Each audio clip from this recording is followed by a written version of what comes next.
நம்ம வீடியோவில் என்ன பார்க்க போகிறோன்னா, இந்திய தேசிய இயக்கத்தில் காந்திய காலம் அதோட பகுதி 2 பார்க்க போகிறோம். இந்திய தேசிய இயக்கம் காந்தியம் காலம் பகுதி 2, அதாவது 1930 சட்ட மறுப்பு இயக்கம். சட்ட மறுப்பு இயக்கம்னா என்னென்னா, சட்டங்களை மீறுதல். அதற்கு அவங்க எடுத்துக்கொண்ட சட்டம் உப்பு சட்டம்.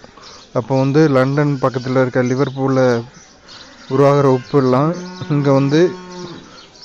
இங்கே வாணிபம் பண்ணுறாங்க. அங்கேருந்து கொண்டு இங்கே வாணிபம் பண்ணுறாங்க.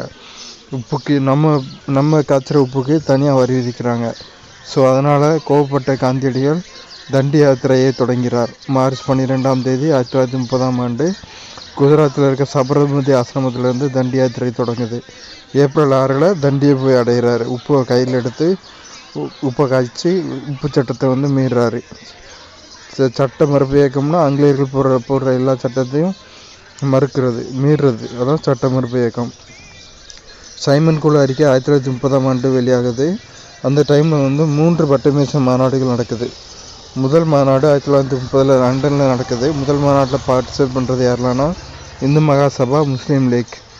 1931 காந்தி இர்வின் ஒப்பந்தம் ஏற்படுது. எப்படின்னா, காந்தியடிகள் முதல் மாநாட்டில் பங்கேற்கலை. ஸோ 2வது மாநாட்டிலேயாவது காந்தியடிகளை பங்கேற்கணும் அப்படின்னு சொல்லி இர்வின் ஐயா காந்தியடிகளை கேட்டுக்கொள்கிறாரு. அதன் மூலமாக காந்தியடிகளுக்கும் இர்வின் அவர்களுக்கும் ஏற்பட்ட ஒப்பந்தம் தான் காந்தி இர்வின் ஒப்பந்தம், ஆண்டு 1931. இந்த ஒப்பந்தப்படி இர்வின் காந்தியடிகளோட வேண்டுகோளுக்கு இணங்க அனைத்து தலைவர்களும் விடுதலை செய்கிறதுக்கு ஒத்துக்கிறாரு. ஆனால் பகத்சிங் மட்டும் விடுதலை பண்ணல.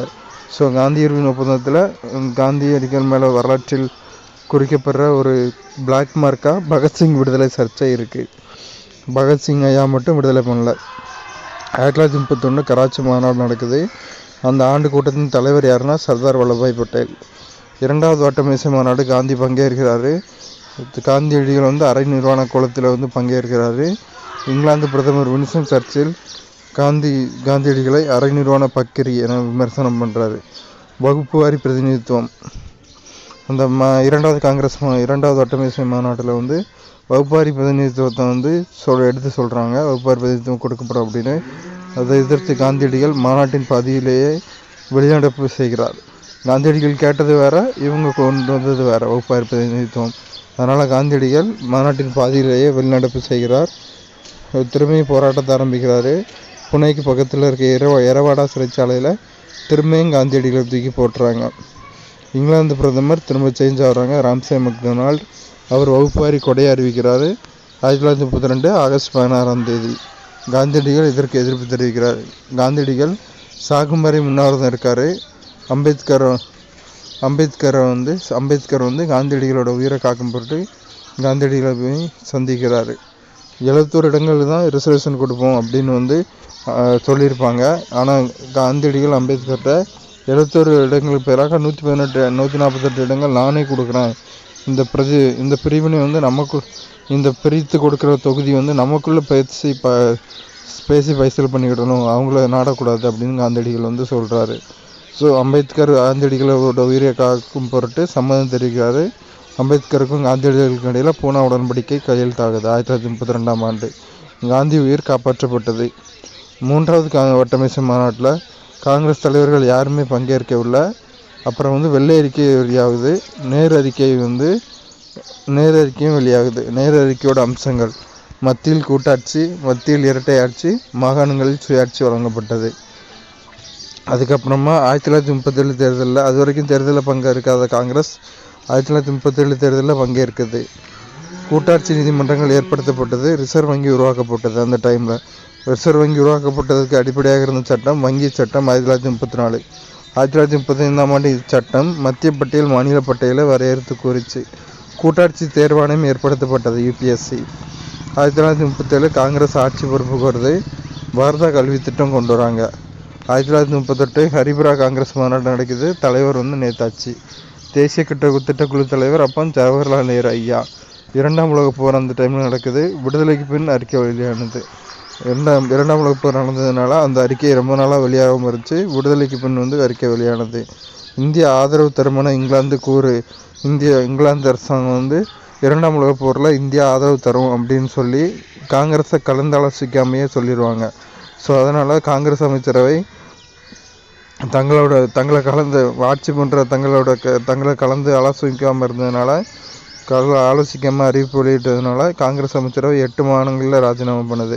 அந்த ராஜினாமா பண்ண நாள் டிசம்பர் 22. அதை முஸ்லீம் லீக் வந்து விடுதலை நாளாக கொண்டாடுது. ஜின்னா வந்து அந்த டைமில் வந்து தனிநாடு கோரிக்கையை முன்வைக்கிறார். லாகூரில் தீர்மானம் வச்சாங்க. பாகிஸ்தான் புது தேசம் கொள்கை 1940ஆம் ஆண்டு. 1939ஆம் ஆண்டு திரிபுரா காங்கிரஸ் மாநாடு தேர்தல் வந்து அதில் அந்த மாநாட்டு தலைவரை தேர்ந்தெடுக்க தேர்தல் வருது. காங்கிரஸ் பிரிவினை ஆகுது. எப்படின்னா பட்டாபி சீதாராமையாவும் நேதாஜியும் இப்போ போஸ்டிங்க்கு நிற்கிறாங்க, எலெக்ஷன் வைக்கிறாங்க. அப்போ காந்தியோட ஆதரவு வேட்பாளர் பட்டாபி சீதாராமையா. நேதாஜி வெற்றி பெற்றார். காந்தியோட ஆதரவு வேட்பாளரை தாண்டி நேதாஜி வெற்றி பெற்றார். காங்கிரஸ் வெளிநடப்பு செய்து.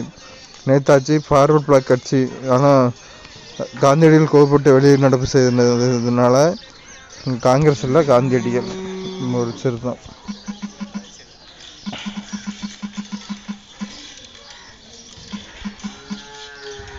காந்தி வெளிநடப்பு செய்தார்.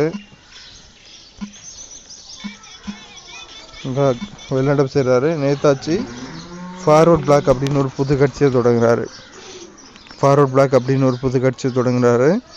நேதாஜி வந்து நீங்கள் கோப்பட வேணாம் அப்படின்னு சொல்லிட்டு அந்த மாநாட்டை விட்டு வெளியே வந்து ஃபார்வர்ட் பிளாக் அப்படிங்கிற புது கட்சியை தொடங்குறாரு.